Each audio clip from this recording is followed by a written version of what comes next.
Hey, friends. Welcome to another edition of Strange Planet. And on this episode, we're going to dive into the extraordinary life of Shawn Barry Farewell, whose memoir, Fallen from the Light, unveils a journey marked by divine encounters, near-death escapes, and a celestial mission to bring love to a darkened world. From a pre-birth conversation with God to miraculous survivals, Shawn's story will leave you questioning the boundaries between life, death, and the divine. Shawn Barry Farewell, welcome to Strange Planet. How are you? I'm good, Richard. Thank you for having me. So let's dive right in. Can you describe the heavenly realm you experienced before your birth, and what it felt like to converse with God and your guardian angel? Is it Gloria? Gloria, yes. Um, it's like you make a contract with God, and many people on earth today are actually doing this. For me, it was to come back to share a story, which is spreading the light to help other people find that light again, because we're definitely living in a world of darkness, and there is so much corruption, which is consuming the human soul. So for me, I was sent back on this mission to just share this message. Okay, and again, this heavenly realm that you experienced, describe that. And this was before your birth, right? Yes. Um, Basically, it's just a sanctuary. It's a place of peace where there's no war, no hate. Um, it's just consumed of love. And we have the choices if we choose to come back to this world again. We've done this many times over. I didn't really want to come back, but when God calls upon you to ask you for his assistance, you just can't say no. But he said, you're not going to be alone. He said that every soul that is created will have a guardian angel, and they will travel through this journey with you. And even after when you leave, they're always with you. They never leave you. And how do you recall this event? Did it come to you? Was it a conscious memory that before you were born, you had this divine encounter? I've had many dreams, and I couldn't understand why I was having these dreams, where I was, I guess, astral projected from my body, traveling through space and time. And I would always find myself in a place again, like a garden of Eden, just beautiful sounds and colors. There were many spirits, many angels, and I didn't understand as a child why I would have certain dreams like this, but that was just the beginning of many other dreams that would follow. So let's go to your asthma attack at the age of 5. Tell me about what happened there. Well, Richard, in 1969, medically, they didn't have a lot to deal with asthma. They were just scratching the surface.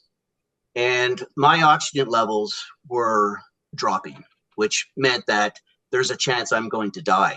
And I was rushed into the hospital. They put me into one of those tents to put oxygen in there. And they said they had to strap me down because I was so terrified. I kept breaking out. They needed me to stay calm. And the one thing I felt every night, and it was late night, this glow of this woman would come to my bedside. Now you would think maybe it's a nurse, but it wasn't a nurse. It was something more divine because there was this glow. And she would talk to me and she would just say to me that everything's going to be okay. So it put me at ease. I spent about probably a week in the hospital, and the doctors were surprised that I recovered because it looked pretty grim at that point. And this person, this was Gloria. This was your guardian angel that came to you. Yes, this was the first time that I would have the experience seeing her and listening to her. And there are going to be many more visits down the road, but this was the first time she appeared just to let me know that, Shawn, everything's going to be fine. Did you recognize her in some strange way because you had prior to your birth, you had had an encounter with her and God? It's a feeling. It's hard to explain, but it's like that intuition you get that you know this person, that you can pick up their energy. All I felt from Gloria was just unconditional love around her. So it eased me as a child. So the worry went away, um, and it was pleasant, like very peaceful. And that's basically what they do. They reassure that you're going to be fine. I'm with you. Can you describe what she looked like? She she had that really divine look. I mean, she had like the beauty of her face was like incredible. You know, we have pretty humans here on earth, but she was beyond that beauty. And this mystical glow that she had around her was amazing, but it's what she was wearing. It was like a long white dress, and it sort of levitated around her. So that's why when I looked at her, I wasn't afraid. I was probably more curious of like, who are you? Mhm. Did she introduce herself? Did she tell you that she was your guardian angel? Not yet, No. not yet. But I felt through the consciousness, I could hear her saying to me, because when she spoke to me, her mouth didn't move. It's just she stared at me and I could hear her in my mind. And she was just reassuring. She said, everything's going to be fine. It's going to be years later when she finally actually talks to me. Just going back to your experience in the heavenly realm before your birth. I think this was when, is this at the point when you received a warning from God about the challenges you'd face on earth? Is that when that happened? Well, he gives you the option that if you do go back, there are going to be people out there that are going to try to tear you down. They're going to hurt you and they're going to try to kill you. So if you accept this, you need to be prepared for this. And he was dead on, because through my life so far on this journey, everything he said has already happened to me. People have tried to kill you? Yes, many times. But these people were more influenced by the darkness. You see, darkness did not want me to put this book out. Like for 15 years, I was going through such a difficult time trying to get this book out. I did 3 rewrites. I went through a lot of personal issues, and I wound up in the hospital around 2016 with a pneumothorax, which is air that gets trapped on your lung. And it was on the left side, which they said, this is going to collapse on your heart and it's going to kill you instantly. And this was all happening through some personal stuff that I was going through. This person that I was associating with was trying to pretty much stop me from what I was doing. So let's just continue on with your near-death experiences, your brushes with death. So now you're age 7. You're attempting to climb a fence and you're horribly injured. You likened it to Christ's crucifixion. Tell us, just walk us through what happened. Well, it was raining, so everything's wet. And my brother and my next door neighbor, they took off on me. And for me to catch up to them, I would have to run about 1,000 yards, go through a fence, and then try to catch up to them. And I was afraid by that time they would be gone. So I figured the quickest way to catch them is to climb the fence, because I could actually see them. So as I went up, I lost my balance because of the fence being wet. And back in those days, they still have them. They're like pointy spikes. They stick up. There's 2 of them. And the palm of my hand went through the spike. So I'm literally hanging for my life, and my entire hand is being torn apart. And the blood was just, it was insane. And thank God for this man across the street. He was cutting his lawn. He came to my aid, and he had to grab my wrist and literally pull my hand up out of the spike. Wow. And then he wrapped it up tightly. And back then in Montreal, that's where I grew up, we didn't have really ambulances that come get you. We actually had police driving like vans. those old Dodge vans. And they picked me up, took me to the hospital. It was hours in an operating table. I was surrounded by all these doctors, and I had my hand out, and I was in so much agony, but they were just stitching it, trying to close up my hand. They were concerned that I was going to lose a lot of blood, but eventually, and very fortunately, they stopped it. And I still have the scar in my palm today, which is a reminder never to do that again. Mm. Did Gloria, your guardian angel, make an appearance? I didn't see her at that time, but I knew she was there. But I was in so much distress that I was terrified. When you're in a hospital room, 7 years old, and all you keep seeing is these needles going in and out, because basically they're sewing my hand back together. Hmm.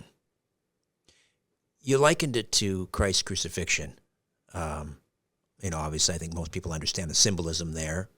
But how did this experience deepen your connection to, let's say, spiritual suffering and growth? I've always had a strong sense of spirituality as a child. My grandmother raised me, and she was a very strong believer in God. And I've always, for some reason, believed in God. I just never had a feeling for religion, just God. And I got a lot of people upset. You're growing up and they expect, well, if you believe in God, you must believe in religion. And I'm like, no, I don't. So that takes us to, you witnessed, I believe, a horrific car crash. It turned out to be a fatal car crash, and one of the individual who lost his life was your soccer teammate, John. Yes. That was, I used to come home from school, and I used to cut through the laneway because we lived the street away from the school. And it was one of those days the wind was really strong. And you have to remember, too, at that age, we're not that heavy weight-wise, so the wind's pushing you. And I think what happened is, as I came out through the laneway, there was a large commotion going on. I'm standing there just kind of watching this. And I see this woman, they're trying to hold her back. She wants to get a hold of the driver of the car. And there's this lifeless body in front of the car. And for some strange reason, I'm feeling that's John. But the thing is that I can't see the face. I really can't tell if it's a boy or a girl, but I'm picking up a strong, strong sense from this. Like, how do I know this is John? So I went home. I didn't say anything. And about a few days later, my dad gets a phone call from John's parents. And they were telling me the news. Their son lost their life on our street. They're having a funeral. They're offering all the soccer teammates if they want to come to the funeral. And I'm sitting there thinking, like, it was John, but how would I know this? And I just feel that he was trying to communicate to me, because when someone dies in a tragic accident, their soul it's like they're in shock. And John is like reaching out to me like, I'm here. How come you can't hear me? And I know that Gloria was there because she's always with me. And Gloria pretty much was saying, look, John, he can't hear you right now. He senses you, but he can't hear you right now. But in time, his senses will get stronger. But for now, what they'll do is they'll guide John home to be healed. And most likely, John, if he decides, he can come back and live another life. How old are you when you witnessed this accident? I was 7. It was the fall time. The soccer season just came to an end. And again, of course, another one of these windy, rainy days. It was a taxi driver that hit him. And supposedly when I heard the woman screaming at him that he was driving way too fast down the street. And I think for John, I'm feeling that John got pulled out by the wind and it was over for him. So you're 7 years old. Thus far, you've had a near-fatal asthma attack. You're impaled on a fence, and you witness your buddy killed in a car accident. you're 7. How do you process that? And at that age, what were you thinking about your?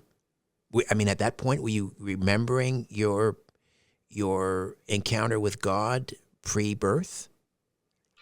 Not at that moment. No. I think for me, I was trying to absorb the whole situation that was happening in front of me. You're 7 years old and you're seeing adults fighting on the street while this lifeless body is there. You're trying to process something, but you know you got to get home. And it was upsetting to experience something like this. But I think for myself, these were the things that I was slowly starting to learn about the spiritual side. Because that's the one thing, is that everything just didn't happen at once in my life, where it gradually, the universe wanted to slowly introduce me to certain things and not bombard me and terrify me. It's just wanted me to know that these were the things of life, but don't be afraid of it. Just prepare yourself for it. Um, I mean, the tragedy isn't over. Again, I think you're still 7 years old. You were attacked by a neighbor's dog. Oh my God. This was in 71. Tell me about that. I mean, luckily you were wearing, what, thick winter clothes, and he wasn't able to pierce your skin? You remember probably those snowsuits that you get pretty much covered right up, and you got like a hood that's attached to it. Mm-hmm. And these things are thick. Thank God for that. And this was friends of mine, their dog, his name was Ruff. He's about 100-pound German Shepherd. No idea why he did what he did, but I used to go through the laneway to go to school. And as I'm walking through the deep snow, I could see Ruff up on the porch. So I just sort of went, "Hey, Ruff, how you doing?" And he just looked at me, ran down, he leaped over the fence and took me down. And he was trying to get to my throat. So I tried to get into like sort of a fetal position to block my throat. But now he's got my arm and he's literally dragging me up and down the laneway. And then my friend's mother, she saw what was happening. She ran out and she screamed, and he let me go. And then he went back home and she looked at me and I was crying. And she's like, "Are you okay?" She knew it was me. I went to school and they took off my snowsuit. They could see that I was bitten. So right away they were concerned about rabies. She showed up to the school to make sure that I was going to be okay. But eventually down the road, the dog attacked one of the kids, and then they decided it was time to put the dog down because they don't want to go through this where maybe one of their own gets seriously hurt. But yeah, that dog would have killed me if she didn't come out and call that dog. What was the lesson there? Why did you go through that? Honestly, I don't know at the time. I mean, I'm still an animal lover. I've had dogs my whole life. I just thought that it was just one of those probably dark moments, because I've had many of those dark moments, and something clearly possessed that dog to attack me. But looking back now, what do you think the lesson was? Not at the time when you're 7, but now, what do you think it was all about? Why you? Why a dog? Well, I think God doesn't want me to be afraid of a dog. Wants me to be more like, as a human, you want to be the alpha male towards a dog. But he's trying to teach me that not all animals are like this. But don't be afraid, is what it comes down to. After that attack, I wasn't afraid. I was just more conscious of what dogs may do. I mean, we've hear a lot of animal attacks in the news and everything, and people kind of understand, like, well, why is this happening? And the bottom line is that there was something disturbing about this dog, but for me, it was to not be afraid. I could have and I truly believe too, when you think about it, I love dogs. And this attack could have stopped me from getting the dogs that are supposed to be in my life on my journey. So it was kind of in a way, don't let this stop you, because you're going to need these dogs in your life. A year later, you almost drowned. Was this in a neighbor's swimming pool? What happened? My grandmother took us to her friend's place. Now, where I grew up, we had we had like a local swimming pool, but you had to share it with like 200 people. Mm. So this was like, for us as kids, this was like the big time. You know, we're going to have a chance to go to this nice house because we lived in a duplex. And she had a swimming pool, and we're like, it's like winning the lottery as a kid. This is the greatest thing. We don't have to share this with anybody. My sister and my brother, and you know, we're going to make the best of this. And I just love swimming, and I was in the water for a long time, Richard. I don't know where my brother was, but my sister was sitting on a chair watching me, and then I started to struggle, Richard. And I'm trying to grab the edge of the pool to pull myself out of the water now. I'm like exhausted. And I remember the first time I grabbed, I went under. And I'm saying to myself, I got to grab this because I'm going to go down. And I reached again, and I slipped. And I knew I need one more chance at this, because if I don't grab this, I'm going down. And at that point, it was the third try. I grabbed it, and then I let go. And then everything stopped. Time stopped. It was like slow motion. And I'm looking up, and all I could see is this light. And I saw my life. It was like within seconds, it just flew by my face. But I was at peace. I wasn't afraid. And then I felt something grab my wrist, pull me out of the water. I'm lying there. The sun is blinding me. I see a shadow figure over me. And then when I focused my eyes, it's my sister looking at me. And then she says, "Are you okay?" And I was coughing water up. And I said, "Yeah, Kim, I'm fine." And as a big sister, then she goes, "Stay out of the pool." I'm like, okay. But what I believe in my heart, angels work in mysterious ways. They will enter someone's body to save somebody. Why did my sister figure out that something was wrong with me? She could have still been lying on that chair, taking sun, and eventually they would have found me at the bottom of the pool. Gloria entered my sister and got her to get up and walk over and to grab me and to pull me out. Because the whole point is, I've lost count of how many near-death experiences, Richard, I've had. I should have been dead a long time ago.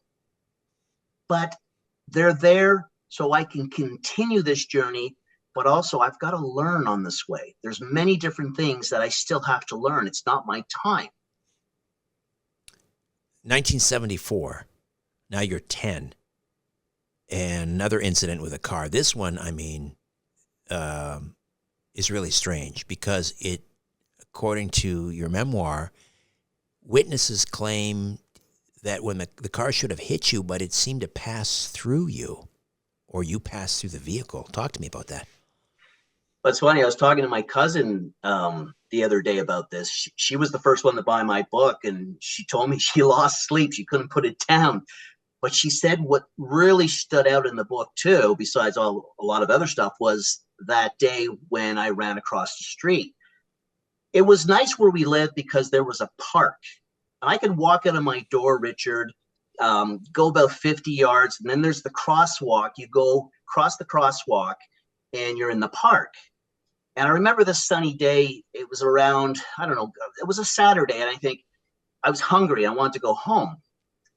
And I'm standing now at the curb ready to cross the street, and I see the car coming, but I just felt invincible. I felt I could beat this car.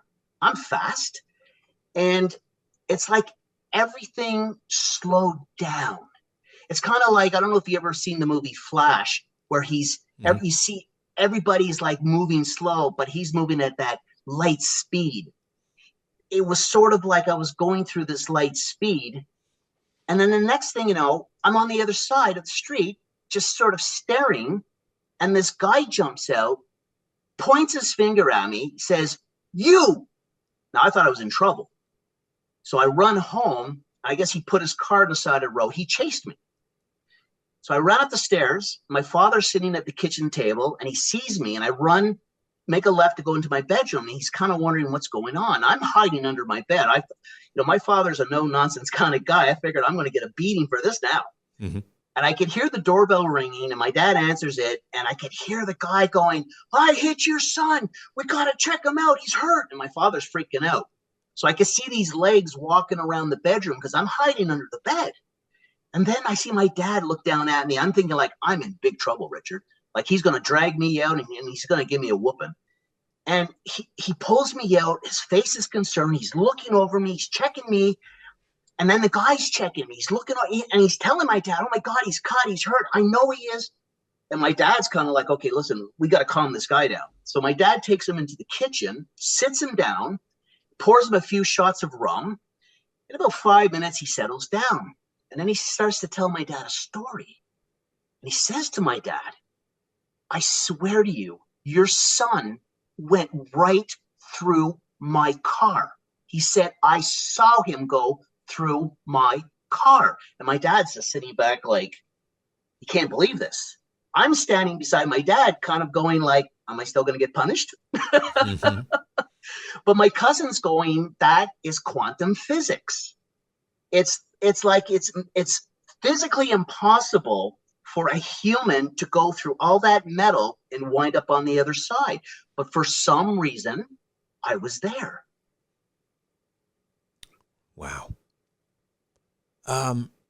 What are these things that are happening to you? Were they tests? Were they warnings? Something else? I think the universe knew I was a bit of a firecracker. I wasn't afraid. I had no fear. I would do things that most people wouldn't do. But they always surrounded me, not even just with Gloria, but with warrior angels. And I was told years later about this. And they said, everybody that I met that their gifts were open. We all have the gift. And this is what I try to explain to people. Most of us don't open our gift. But if you open it, you're going to see it. And many occasions, people who met me were like floored by what they were seeing around me. Like one woman once said she sees Archangel Gabriel standing behind me, and her friend had to catch her because she fell back. And I'm like, "Are you okay?" And she goes, "Do you know what's behind you?" I go, "No, what's behind me?" And she said, "Archangel Gabriel, he's like 10 feet tall behind you. He's just standing there." And I'm, and at the time you're kind of thinking, "Oh, okay, all right, have a nice day." But with all these things that were starting to happen, and it wasn't just her saying this, it was strangers that I was meeting that were telling me this. And it was hard, Richard, to kind of like, is it real? Is this really happening to me? Warrior angels, what are they? They are, there's different classes of angels. The archangels are the elite angels, and then there's other lower classes of angels. Warrior angels are just kind of like your bodyguards. They know when there's times that darkness is coming close to you. They're there to protect you against darkness, which I've had many battles against darkness, which is in my book. But they're there to protect you. And then there's other angels. There's working angels, and they're like kind of unemployed angels, but they're looking to get jobs. So, and you can call upon them to assist you on your journey, to help you out. People don't understand how powerful prayer really is until you start to open your heart and your soul to it. You write about some people carry divine light inside them. Others carry darkness. Are you able to sense that in others? All the time. I can pick up who's good, who's not good, in just a sense. There are times I will just stay away from certain people because you just know they're not. I mean, I wouldn't say like the person is a bad person, but there's an influence that is around them. And darkness works this way. They like to come after you when you're down. And when you're down, they want to kick you when you're down. And this is when they start to take your life over. And I've dealt with darkness. And again, they don't play fair, and they don't like us. What does darkness feel like to you? Evil, pure evil, just hate. Nothing but pure hate. There's no love. There's no light. And all they want to do is destroy your physical body. That's first. Then they want to take your soul, and they want to take all the energy that you have left in that soul and destroy that. Uh, the spirits of the departed, I understand, they've reached out to you, sometimes even at the moment of their passing. Tell me about, give me an example of that, and I'm curious to know whether they know that they're dead. I've had a lot of spirits visit me, good and bad. And later on, and we'll touch on the gateway in my basement. I was learning how to save souls that were trapped. There is a world, and I call it the in-between. It's between the physical realm and the spiritual realm. It's a place where spirits get trapped, and the demonic, that's their playground. And they keep you there and they torment you there. And they're reaching out for help to be pulled away. And some people sometimes get terrified. I mean, if you're not used to spirit coming to see you, it is terrifying.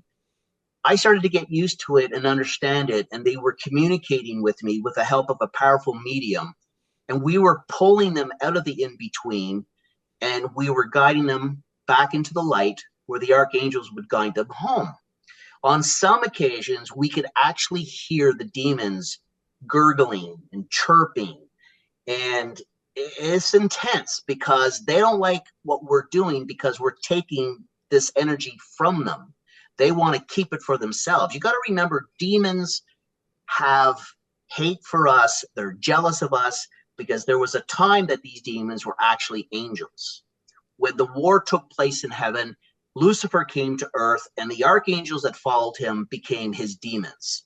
So they roam this earth. And people might go, well, that could be just, whatever.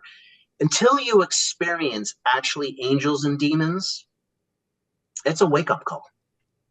So tell me about this. I've seen the video on YouTube. These are a series of short videos on your YouTube channel, and I'll put the link in the episode notes where people can watch them. But you're sitting, it looks like you're in the basement, like a furnace room maybe in your basement, and there seems to be, well, you describe what we're seeing and what we're hearing, and tell me about the circumstances surrounding the video. We hear, it sounds like hissing from some sort of a shadowy entity in front of you. That's a big story. And it actually starts back in '87 when I moved into the haunted house, which we'll touch base on. But that individual, that evil spirit, was trying to scare me away so he can hang on to the souls that he murdered in the physical realm. And he knew now that I knew who he was, and I warned him that I was coming for him. And that video that was taking place was done by Bobby Lockwood. He's a medium in England, and he was filming this, and you could see in the video the energy around me, how it fluctuates, and it even gets stronger, but you could hear him in the background. He's getting even more angry with me. So when spirits actually come through your speakers, Richard, it's distorted. I have a lot of audio tape when I worked with Carolyn, and you could hear them, but these were the good ones. And it was funny too, because we'll be talking, and we'd have to tell them to quiet down first, one at a time, and it would stop.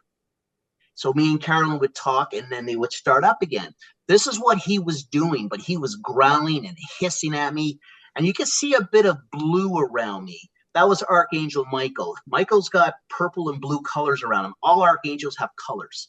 So Michael was there making sure that he's not doing anything because it's not ready for the battle. And we were getting ready to go to war. But in that video, that was intense. Like, you could finally hear him and his anger because he knew that he was losing his grip on those souls. Why is this happening in your basement? He's been following me ever since I left that haunted house. He tries to distract me because he wants to keep his possessions, the victims that he murdered in that house.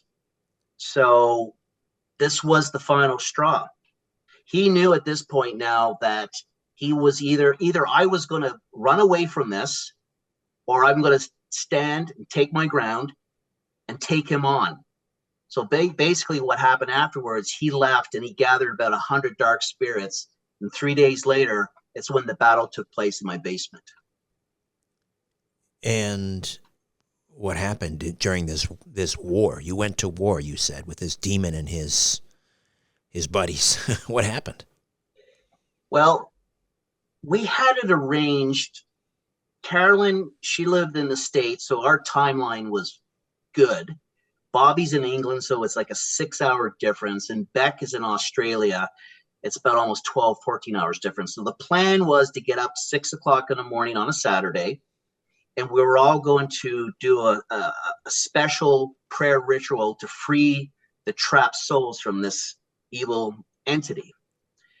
Well, that didn't work out, because on the Friday night before this was going to take place, Carolyn said, go to the store, get some candles, get some sage. We're gonna prepare for this. I come back with my daughter, and I pull into the driveway, Richard, and I'm starting to feel this weird sensation on my body, like a tingling. And I'm about to confess all my sins to my daughter. I'm crying in the car. My daughter's like, oh my God, Daddy, what's wrong? I said, we need to get inside now. It's time. And we get down into the basement, and I'm sitting in a chair just like I'm facing you right now. Beck is on Skype, so she's talking to me. Bobby's typing, so my daughter's answering Bobby through the computer. And I have Carolyn on speakerphone. And then the strangest thing, Beck is trying to tell me, just breathe, but she really has no idea what's happening. Carolyn does. And then I'm sitting there, Richard, I can't move. I'm literally paralyzed. And I feel somebody is choking me. I have saliva coming down my mouth. My daughter's panicking. And I had enough strength to look at my daughter, and I could see the worry in her eyes. But my mind, my brain was functioning. And I remember saying to myself, this is not right. And at that moment, Richard, something went in me so powerful. But later on, Carolyn told me God put an archangel in me by the name of Marcus. And I stood up like I felt like I was Superman. And I just threw them off me. I looked at my daughter. I said something to her. And she said later, she said, Daddy, that wasn't your voice. And I stepped out into the basement. And I remember saying something like, you think you can keep me down? And then I just started pounding the crap out of these. There's about 100 of them. I'm just fist fighting, pushing them, banging them, smashing them. And Carolyn astral projected from her body, and she went straight to the haunted house. And she saw me sitting in the chair with 100 spirits holding me down. She saw the Father and the Son strangling me. And at that point, she saw me grow 20 feet. So when I stood up in the chair, my soul grew 20 feet. And I threw them all off. And then Carolyn said the most incredible thing happened. The roof of the house opened, and out comes Archangel Michael, Gabriel, Raphael, Uriel, Metatron. They all came in.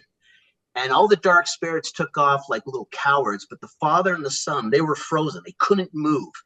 Archangel Michael walks up to the Father, and he was disgusted. He just looked at him, and he realized he's an unfixable soul. And Michael hit the ground, and the Father went straight down to a place, Richard, you don't want to go. I call it the detention center for souls that are unfixable.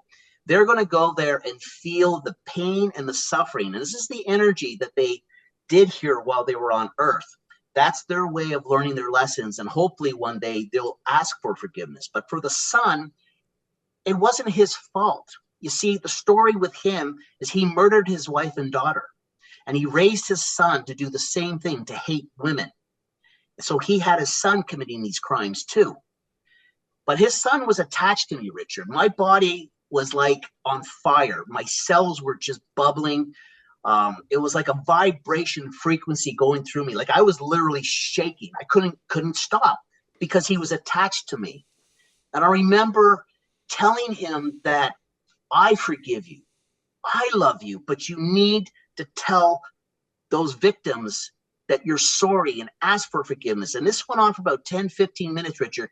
I was starting to wear down. I'm going to tell you right now, people have no idea when a spirit is attached to you, the power that they have. And finally, that vibration it stopped, Richard, like just stopped.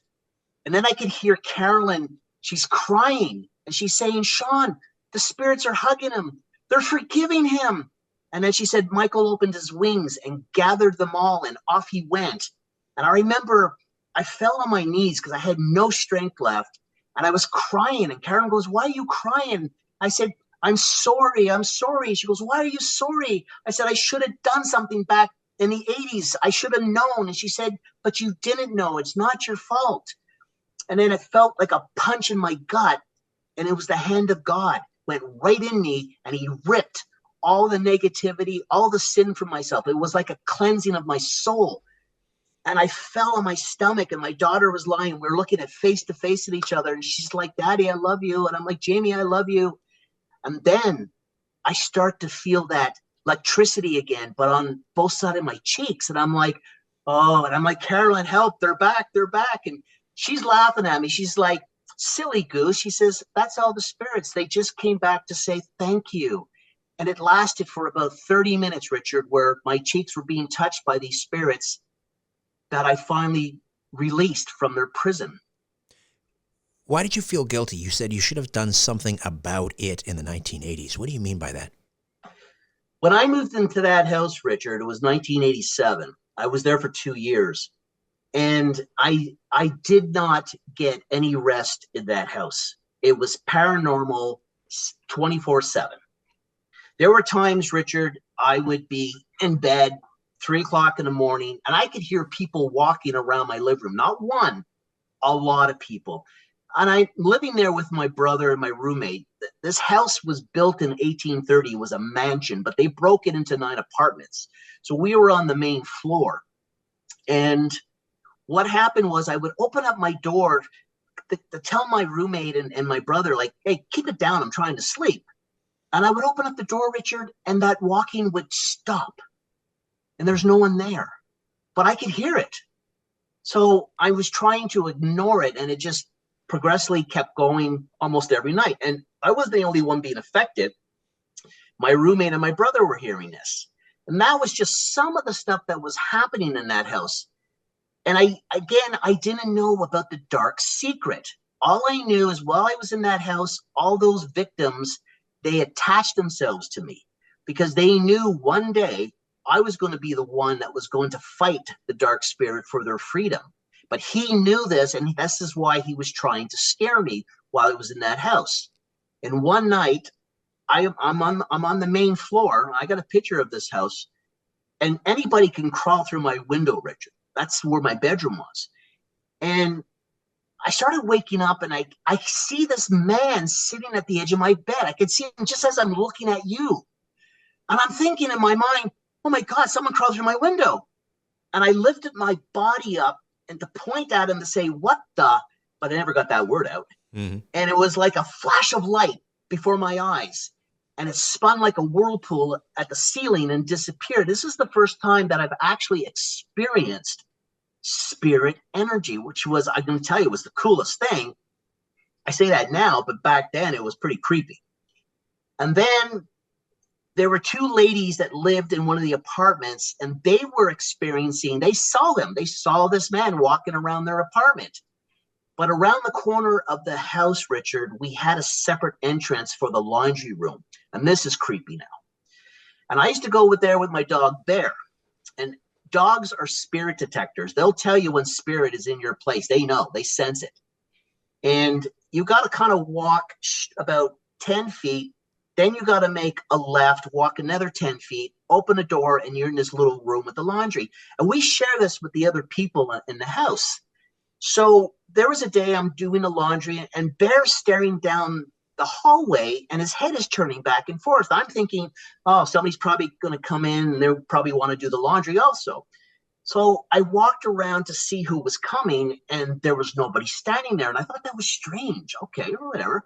So I get my stuff and everything, and we start to walk. And before we make that last turn to go down another 10 feet to go out, this place was like a sauna. It was hot. But I hit a spot, Richard. It was like a freezer. Something was standing right there before me, and I could feel it. And the hair on my arms were standing. I'm like, what the? So I left, didn't say anything. And then a few days later or something, Those two women came pounding at our door, freaked out. They come in. I'm in my bedroom. My roommate's talking to them. And me being a bit of a smart ass, I said, "So you saw the ghost?" And she didn't say she said, "You saw him." And I looked at her and I said, "We need to talk." What happened to those two in that laundry room? The light went out on them. They were in pitch black darkness. She said someone walked up behind her and went on her neck, and they ran for their lives. And the interesting thing, which we found out in 2011 when we started to connect with the mediums and the spirits and everything, there was a hired hand. He was part of this. He would help lure the prostitutes in that house to be murdered, strangled to death. And supposedly the medium said when they communicated with the spirits, they said he hung himself in that room, the laundry room. He couldn't live with himself for what he did. So it makes perfect sense. It was him. He spent his eternity for his mistakes stuck just in that spot. And then what is good about the story now, it was in 1988, and I'm at a bar in Montreal, and I meet a friend, Donna. We went to school together. My brother knew her.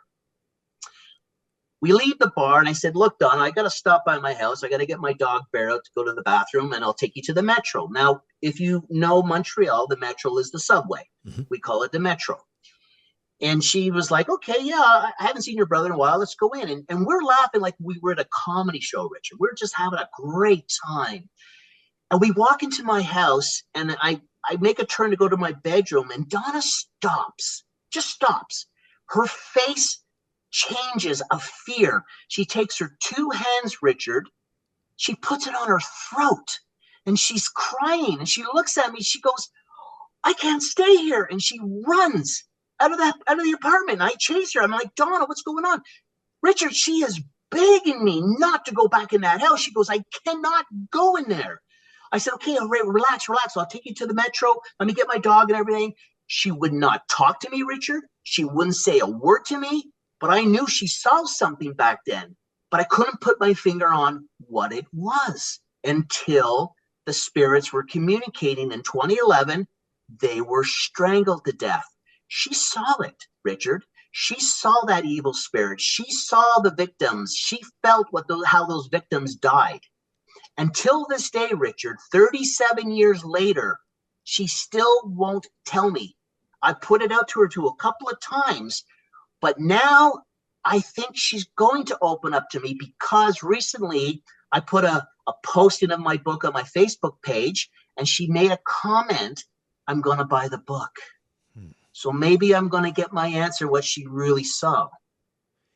Do you think that is part of what your mission was? Why you endured all of these brushes with death, near-death experiences, paranormal activity? Was that moment in that basement when you were battling those demons and you helped free those souls? Is that what your mission is? I believe I'm supposed to help, besides the physical people, which I do, help spirit. And again, the dark spirits don't like that because they want us to suffer. They want us to feel misery and pain because that's all they're about. And that was the beginning. After the battle took place in my basement, it was about a week later when I'm talking to Carolyn on Skype, and I look behind me, and there's this purple bluish energy fluctuating about 10 feet behind me. And I'm like, "Carolyn, what is this?" And Carolyn said, "It's a gateway." And I'm like, "What?" She goes, "A portal." I'm like, "Who put that there?" She said, "God did. It's time to learn." And inside the portal, there's a gatekeeper. His name is Simon. He's like a doorman in a nightclub. He's going to allow the spirits in and out every night in my basement. And what was happening, Richard, I would have on an average night in my basement between 70 to 100 spirits visiting me. I literally had a spirit cafe in my basement. It was the coolest thing. and they were there to meet me and greet me. And Carolyn said sometimes they were actually having a party and celebrating. It was like phenomenal. And then she said there's children running around, and it just, for me, it was hard to try to understand this. But then they started communicating more. I started to hear more. I started to see more. But then darkness didn't like what was happening. They had to put their nose in on it. So now I'm starting to be visited by darker spirits. Demons were showing up. There was a few times where darkness actually opened up a portal and demons were coming out of that portal. We had to close it. But I was still being protected by the angels, but they were trying to stop me from what I was supposed to do. And at the time, Richard, I'm thinking, who's going to believe this? Like, people are going to think I'm crazy what I'm going through. But I had people around the world, Richard, not just Carolyn. I had people around the world that would Skype me, and they can see it. They're looking at me going, Shawn, where did this come from? I said, it just showed up. And then one person goes, can I get one? Like, they had no idea what you're dealing with here. But this is what was part of God's plan. He wanted me to start learning more stuff so I can one day put it together and make better sense of it and share it so it can help people. Because there's people probably around the world that are going through similar situations, but there's nobody there to help them. So are these spirits coming through the gateway, the portal, every night now, right now as we speak? Well, here's the thing, Richard. That was back in 2012, and the portal stayed open for about 6 months. I actually closed it. My marriage came to an end, unfortunately. I think it was just too much for my wife to handle with all this stuff. It was hard, but I've always truly believed there was a dark influence that broke our marriage up, because they figured we can break him down by destroying his marriage. And they came close. I came close of almost ending my life, Richard. I filled up the tub in my basement next to the washing machine of hot water. I put my wrist in. I was crying. I had a knife. I was going to cut my wrist, because the problem was I'd go to sleep. I would dream of the breakup. I would be awake and still live the breakup. They wouldn't give me peace. And I thought the only way out of here is just end it. But that's what they were hoping for. And at the last second, it hit me, and I said, oh my God, what if my children come downstairs and find me like this? What will that do to them? I dropped the knife. I got on my knees. I said, God, please help me. Get me through this, because I don't know what I'm going to do. And I took some time away from the gateway and Carolyn. I just needed to gather myself together. And then my page, my YouTube channel, there's 3 videos where I'm working with the gateway. And in one of the videos, the energy is strong. And Carolyn makes a comment. She says to me, because you're getting stronger. That's because I was so weak and broken because of what was happening in my marriage. I decided, you know what? I'm going to finish what I have to do here regardless. I have to let things go in my life. Everything is temporary. But Carolyn understood, you're going to get stronger. You're going to beat the darkness. And it didn't end there, Richard. There was one part where I put a chair right in where the gateway was one night. I wanted to know what dark force was trying to destroy me. Carolyn warned me that there was a dark woman. They called her the Black Widow. And she murdered her husbands back in like the 1900s. She poisoned them for their money. And for her crimes, she was pretty much sent to that detention center. But Lucifer controls everything in that area. So I was sitting in that gateway area and I was meditating. I drifted off, Richard. And then I start to open my eyes, and she's standing right before me. She's dressed in the 19th century clothes, but she's breathing heavy in her eyes. And then she's looking at me and she's going, you. And I'm just looking at this woman and I'm like, uh-oh. And she's like, I'm going to kill you. And she comes at me at light speed. I remember lifting up and putting my fist out and screaming, no. And she goes right through me. And I'm just sitting there frozen. And I broke down, Richard. I started crying. I'm like, I told Carolyn what happened. And Carolyn said, that's her. But she said, Shawn, you've got the power of the light to stop them. They know this. And she tried. And she said, by what you did, you stopped her. But she's the one that's being responsible for a lot of the darkness that was happening in my house. So how are you today? How are things going? Well, it was a struggle for a while, Richard, because when I left, I had to raise 2 children on my own. My children came to live with me. My daughter went back to her mom about a year later, but my son stayed with me until he went off to university 6 years later. But I was still struggling to get this book together. I rewrote the book at the time 2 times, but I decided, no, I need to put it in a way that people can take to this. And I want people to understand it's not all supernatural. There's a life. There's a man who's struggling, trying to raise a family, trying to get over his health issues, dealing with financial issues. But on top of that, Richard, I'm dealing with all the stuff the universe is throwing at me at the same time. People had no idea what I was going through. And if you try to tell people this stuff, they would just probably say you're crazy. It's in your head and that's it. But eventually, once my son went off to university, I started to then change things up here. I got a job working as an airport limo. So that was at 2016 to 2018. And I started to listen to this show at nighttime called Coast to Coast. Are you familiar with that? I guest host on Coast to Coast. Yes, I am familiar with that. And I hear this guy talking, George Norrie, and I'm like, I like this guy. I like the way he talks. I love the way he deals with his audience. I love the concept of the show because I can relate to this stuff. And then when I heard he was coming to Toronto, I said, I need to meet George, just to meet this guy. And I remember I put a video there where it's on my Facebook page where I'm waiting in line. I wanted to be the last person to come up and shake his hand and everything. George was beautiful with me. What a lovely guy. And he says to me, he goes, Shawn, he goes, when your book is done, he said, give me a call. I went, okay, George, thanks. Well, George, it's 8 years later. But as I was putting the book together, I was starting to get more visits from the darkness. You see, they knew now I was on the right track and I was writing the book the way it needed to be written. I love the movie A Christmas Carol, where the spirits come to him and they take him on this journey to show him his life. And I thought, what a better way to have Gloria be part of this book, communicating with me, going through all this.